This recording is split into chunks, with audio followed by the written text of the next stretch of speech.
بسم اللہ الرحمن الرحیم۔ السلام علیکم۔ اللہ تعالیٰ نے قرآن مجید میں ارشاد فرمایا، اور زنا کے قریب بھی نہ جاؤ، بے شک وہ بڑی بے حیائی اور برائی کا راستہ ہے۔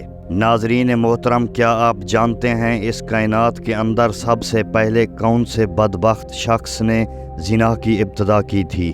آج کی اس ویڈیو کے اندر ہم اسی شخص کے بارے میں جانیں گے۔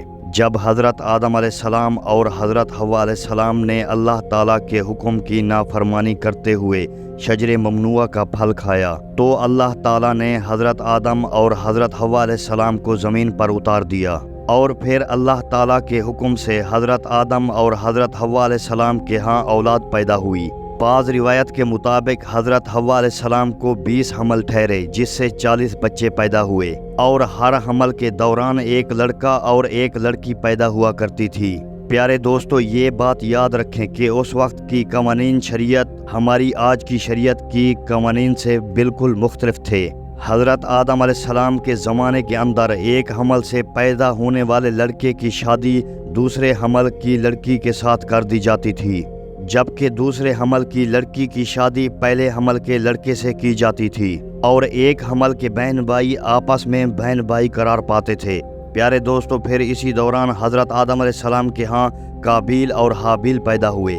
چنانچہ قابیل کی بہن اکلیمہ بہت زیادہ خوبصورت تھی، جبکہ جو لڑکی حضرت حابیل علیہ السلام کے ساتھ پیدا ہوئی تھی وہ اتنی خوبصورت نہیں تھی۔ چنانچہ جب یہ بچے بڑھ کر جوان ہوئے اور ان کی آپس میں شادی کا وقت آیا، تو قابیل نے حضرت حابیل علیہ السلام کی بہن کے ساتھ نکاح کرنے سے انکار کر دیا، اور کہنے لگا کہ یہ تو بالکل خوبصورت نہیں ہے، میں اپنی بہن اکلیمہ کے ساتھ ہی نکاح کروں گا۔ ناظرین محترم، یہ معاملہ اس قدر بڑھ گیا کہ حضرت آدم علیہ السلام نے حکم دیا کہ تم دونوں بھائی اللہ تعالیٰ کی بارگاہ کے اندر اپنی اپنی قربانی پیش کرو۔ چنانچہ جس کی قربانی اللہ تعالیٰ کی بارگاہ کے اندر مقبول ہوگی تو وہی شخص اکلیمہ کے ساتھ شادی کرے گا۔ پیارے دوستو، قابیل کھیتی باڑی کا کام کرتا تھا، جبکہ حضرت حابیل علیہ السلام بکریاں چرایا کرتے تھے، جو کہ ایک شفقت اور محبت والا کام ہے۔ چنانچہ حضرت حابیل علیہ السلام نے اللہ تعالیٰ کی بارگاہ کے اندر ایک خوبصورت بکری کا بچہ پیش کیا، جبکہ قابیل نے ایک رتی گٹھا اٹھا کر جو کہ اس کے کھیت سے نکلا تھا اس نے اللہ تعالیٰ کی بارگاہ کے اندر پیش کیا۔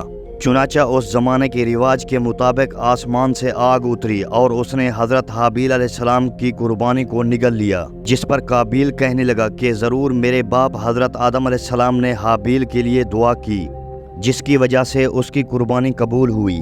ناظرین محترم، پھر اسی واقعے کے بعد قابیل نے حضرت حابیل علیہ السلام کو مارنے کی دھمکی دی۔ روایت کے اندر آتا ہے کہ حضرت حابیل علیہ السلام قابیل سے زیادہ طاقتور تھے، لیکن آپ نے اللہ تعالیٰ کے خوف کی وجہ سے فرمایا کہ اگر تم مجھے قتل کرے گا تو میں تمہاری طرف تمہیں قتل کرنے کے لیے ہاتھ نہیں بڑھاؤں گا، میں چاہتا ہوں کہ قیامت کے دن تو میرے گناہ کے ساتھ آئے۔ چنانچہ ایک دن قابیل نے غصے میں آ کر حضرت حابیل علیہ السلام کے سر پر پتھر مارا، جس سے آپ کی موت واقع ہو گئی۔ چنانچہ حضرت حابیل علیہ السلام کو قتل کرنے کے بعد قابیل بہت پریشان ہوا، اور حضرت حابیل علیہ السلام کی لاش کو اپنے کندھے پر اٹھائے کئی دن تک مارا مارا پھرتا رہا۔ پھر اللہ تعالیٰ کے حکم سے 2 کوے آئے، اور ان دونوں نے قابیل کے سامنے جھگڑا کیا۔ چنانچہ ایک کوے نے دوسرے کوے کو مار دیا، اور پھر اس نے زمین کھرید کر دوسرے کوے کو اس کے اندر ڈال کر اس کے اوپر مٹی ڈال دی۔ چنانچہ قابیل نے جب کوے کو دیکھا تو افسوس کرنے لگا کہ میں اپنے بھائی کی لاش کو نہ چھپا سکا۔ چنانچہ پھر اس نے بھی اسی طرح سے کیا، اور حضرت حابیل علیہ السلام کی لاش کو زمین کے اندر دفن کر دیا، اور قابیل اپنی بہن اکلیمہ کو لے کر وہاں سے چلا گیا، کیونکہ مسلسل شیطان اس کے پاس آتا رہا اور اس کو اس بات سے ڈراتا رہا کہ تمہارا باپ تمہیں قتل کر دے گا۔ لہٰذا وہ اپنی بہن کو لے کر وہاں سے دور کہیں جا کر وادیوں کے اندر بس گیا۔ ناظرین محترم، اس واقعے کے بعد حضرت آدم علیہ السلام بہت زیادہ مغموم رہا کرتے تھے، اور آپ اللہ تعالیٰ سے دعا کیا کرتے تھے کہ یا اللہ تعالیٰ مجھے وارث عطا فرما۔ چنانچہ اسی دوران آپ کو حضرت شیش علیہ السلام کی بشارت ملی۔ چنانچہ حضرت شیش علیہ السلام جیسے ہی پیدا ہوئے تو حضرت آدم علیہ السلام نے بچپن ہی سے ان کی تربیت پر خاص توجہ دی، اور حضرت شیش علیہ السلام کو تمام معاملات سے آگاہ کیا۔ چنانچہ جب حضرت شیش علیہ السلام جوان ہوئے تو حضرت آدم علیہ السلام نے اپنے بعد ان کو مومنین کا خلیفہ مقرر کیا، اور انہیں اس بات کا حکم دیا کہ وہ اپنے بھائی قابیل اور ان کی اولاد سے دور رہیں اور مومنین کے اس جماعت کو بھی اس سے دور رکھیں۔ چنانچہ پھر اس کے بعد حضرت آدم علیہ السلام کے وصال کا وقت قریب آیا تو حضرت آدم علیہ السلام یہی وصیت کرتے ہوئے اس دنیا سے چلے گئے۔ چنانچہ اللہ تعالیٰ کے مقدس فرشتے نازل ہوئے اور انہوں نے حضرت شیش علیہ السلام کو حضرت آدم علیہ السلام کو دفن کرنے کا طریقہ بیان کیا۔ چنانچہ حضرت شیش علیہ السلام نے اسی طرح سے کیا۔ پھر اس کا کچھ عرصے کے بعد آپ کی والدہ حضرت حوا علیہ السلام کا بھی اس دنیا سے انتقال ہو گیا۔ اس واقعے کے بعد زنا کی ابتدا ہوئی۔ اس کے بارے میں بنی اسرائیل کی روایت کے اندر ہمیں یہ ملتا ہے کہ قابیل اور اس کی آل اولاد ایک وادی کے اندر رہا کرتے تھے۔ چنانچہ ایک دن شیطان ان کے پاس ایک غلام کی صورت میں آیا اور ایک شخص کے ہاں اجرت پر کام کرنے لگا۔ چنانچہ تھوڑا عرصہ گزرنے کے بعد اچانک وہ غلام عجیب و غریب کام کرنے لگا اور طرح طرح کے اور نئے نئے لباس تیار کرنے لگا اور ان کو مزامیر اور گانے باجے کے آلات بھی بنا کر دکھانے لگا اور ان کو ایسی آوازیں سنائی ان آلات پر جو انہوں نے آج سے پہلے کبھی نہ سنی تھی۔ چنانچہ وہ لوگ جو پہلے ہی حق سے دور تھے وہ اور فسق و فجور کے اندر مبتلا ہو گئے اور انہوں نے اپنا ایک دن عید کا مقرر کیا جس کے اندر ان کی تمام عورتیں برہنہ لباس پہن کر اور زمانہ جاہلیت کی عورتوں کی طرح نیم اوڑیاں لباس پہن کر آتی تھی اور مردوں سے اختلاط کیا کرتی تھی۔ پیارے دوستو، حضرت شیش علیہ السلام کے ساتھ رہنے والے مومنین دور ہی سے ان گانے باجوں اور مزامیر کی آوازوں کو سنا کرتے تھے۔ چنانچہ ایک دن ان میں سے ایک شخص کے دل کے اندر خیال آیا کہ کیوں نہ میں جا کر دیکھوں کہ آخر یہ کیا معاملہ ہے۔ چنانچہ اس شخص نے چوری چھپے وہاں سے ہجرت کی اور عید کے دن کہ جس دن قابیل اور اس کی آل اولاد فسق و فجور میں مبتلا ہوتی تھی، وہ شخص وہاں پر پہنچا اور اس نے وہاں پر جا کر عورتوں کو دیکھا کہ وہ بہت زیادہ حسین و جمیل تھی۔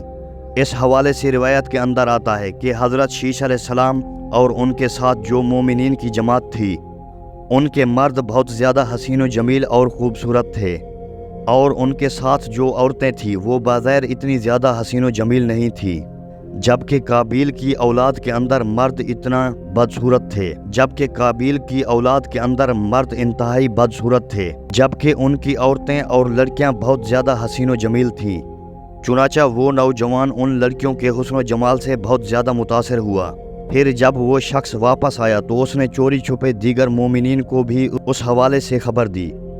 چنانچہ پھر آہستہ آہستہ مومنین کے لوگوں میں سے بعض کمزور ایمان والے وہاں سے ہجرت کرنے لگے اور ہجرت کر کر کے قابیل کی اولاد کے اندر جا کر وہاں پر ان کی عورتوں کے فتنوں کے اندر مبتلا ہو گئے اور یوں فسق و فجور کرنے لگے اور آپس کے اندر زنا کاریاں کرنے لگے، جس سے زنا جیسے کبیرہ گناہ کی ابتدا ہوئی۔